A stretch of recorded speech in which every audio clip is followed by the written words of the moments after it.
because of one man's vision, Sokhna Amsatou Mbacke, who around 1883 planted the seeds of media in the soil of Senegal. This vision is rooted in what we call khidma, service through labor, and discipline, humility, and unwavering faith. Today, I want to speak with you about where we have come from, where we are now, and where we can go, especially with the role of the diaspora here in the United States, whether it's in Washington, D.C., Atlanta, New York, or all around the rest of the diaspora.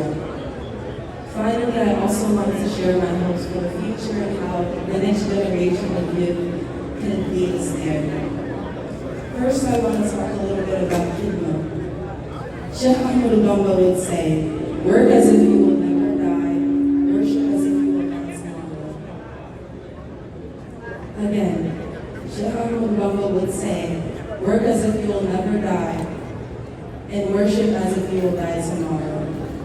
For the media, khidma is not just about physical labor. It is also a form of worship. It is how we serve Allah, our families, our community, and humanity. When our elders first arrived to America, many became taxi drivers, shop owners, street vendors, and not because these jobs were easy, but because they offered independence, dignity, and the freedom to live accordingly to Muri values. Whatever these people have done, whether it's selling goods or driving a cab in DC, all of this is considered khidma, which is service through labor. Through khidma, media has built something powerful, a culture where work is never just for survival, it is for service. This mindset gave our community purpose and stability, and a new, often challenging land.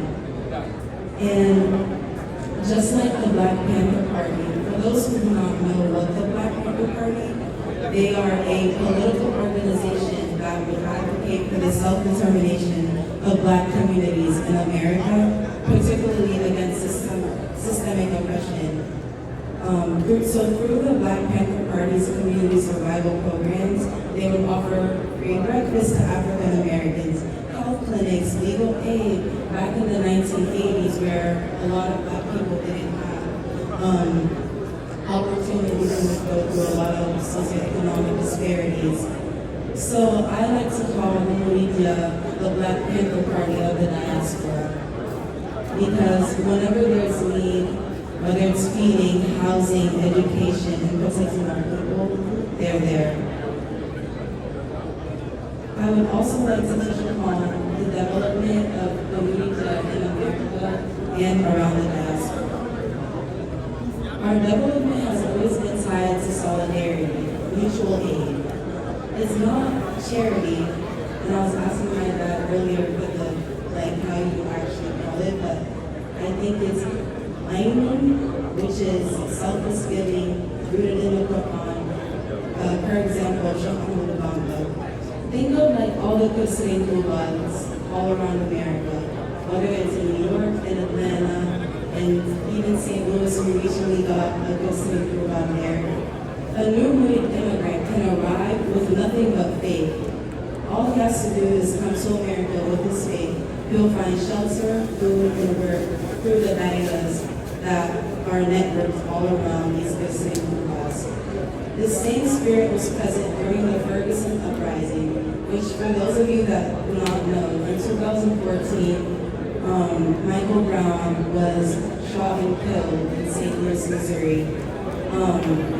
Members of the Nuit community in St. Louis and beyond joined these protests and also brought their Black Lives Matter signs in order to support African Americans in that community, which is also bringing our values of service and justice to the movement. Just as Sokhna Mbacke would say, you young people, peace and justice should be your ultimate goal while having a hunger for knowledge and enlightenment, which is why I would invite the Black community to continue to be solid and support one another. In these spaces, no one is a stranger, no one is left behind. Sitting TOUBA is not only for a specific group, it's for everyone.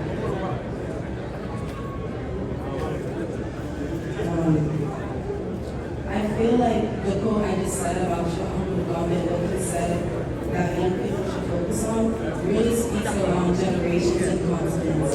It reminds us that the fight for justice is not only in the court or in the streets, it must also be spiritual, practical, and collective. And this is what is beautiful about the spirit, because it goes beyond nationality.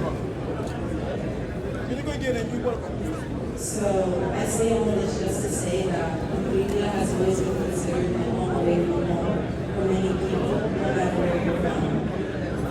And that's the beauty of the Supreme Order. Our doors are open to all who seek dignity and community.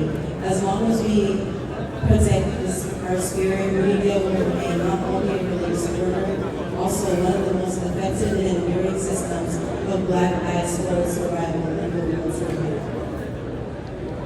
Another thing I want to touch on is how intergenerational transmission via community events, Islamic education, home visits have impacted many communities in America.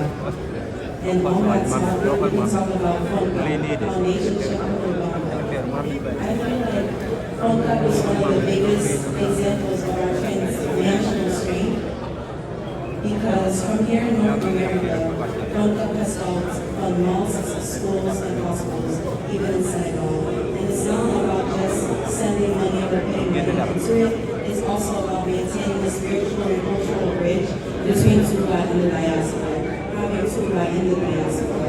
And through it, I feel like we prove that migration does not always mean disconnection. Just because we're here in the U.S. and we're trying to make a living, doesn't mean we have to be disconnected from our roots, which is TOUBA.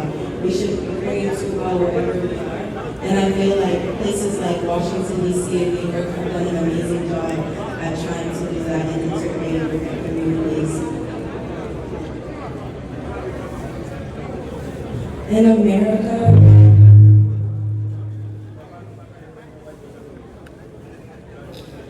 America, our presence is not about only preserving the Senegalese identity, just because Muridia was founded in Senegal. It is also about contributing to the wider Black and African community in America, the discipline, the spirituality, and the celebrations, whether it's from Bamba Day in Harlem to Friday prayers in D.C.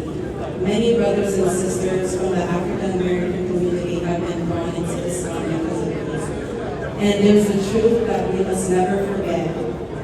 When you are murid, your behavior matters. How you speak, how you work, how you treat others, these things draw people closer to Allah or push them away. Our good image is not about pride, it's about responsibility.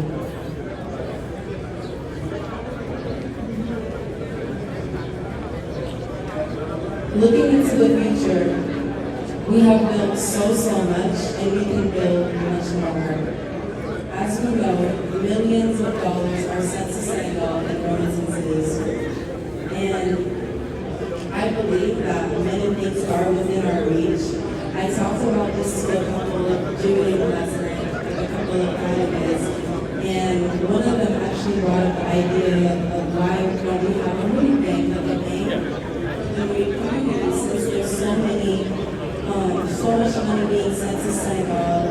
And if you think about it, millions of dollars being sent from the diaspora to Senegal.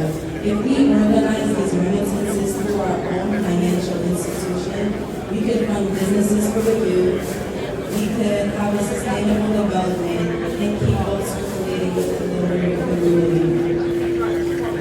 Other communities have done it, and even within Senegal, there are initiatives we can learn from.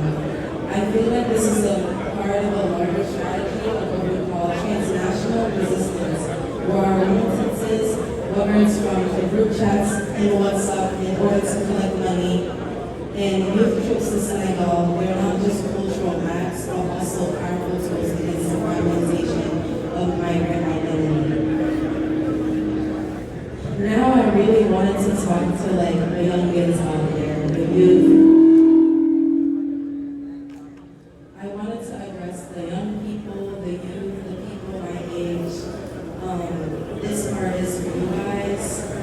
When you think of it, our elders built the foundation. They built the daigas, the Sekoubas, the FONCA network. Our job is to innovate while protecting the create a Sokhna Mbacke, making sure that we're speaking to our parents and maintaining the role of language, reciting qasidas as well. But it also means using our knowledge and our education in order to impact our rooted community. Whether you're in medicine, technology, finance, business, I feel like these are all skills we all collectively have and that we can put into our community in order to better and improve.